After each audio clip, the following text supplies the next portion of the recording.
చేసుకుంటే ఆ సంకల్పం ఇప్పుడు చెప్పినట్టుగా ఎలాంటి ఇబ్బంది అయినా కావచ్చు, ఎలాంటి సవ్యమైన కోరిక అయినా కావచ్చు, దాన్ని అనుకొని మీరు వింట మొదలుపెట్టారంటే అది జరిగిపోతుంది.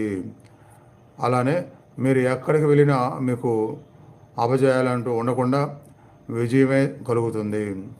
అది ఉద్యోగం కావచ్చు, వ్యాపారం కావచ్చు, కోట్లు కావచ్చు, ఏదైనా సరే. అలానే సంతానం కావాలనుకుంటే సంతానం, వివాహం కావాలనుకుంటే వివాహం, ఆర్థిక ఇబ్బందులు, సొంత ఆస్తులకు సంబంధించిన విషయాలు, అట్లా ప్రతిదీ ఒకటని కాకుండా ప్రతిదీ ఏదైతే మీరు ఇన్ని రోజుల నుంచి ఎదురు చూస్తున్నారో అవన్నీ ముందుగా మనసులో సంకల్పం చేసుకోవాలి. తర్వాత ఆ గొప్ప మంత్రం లలిత అమ్మవారి యొక్క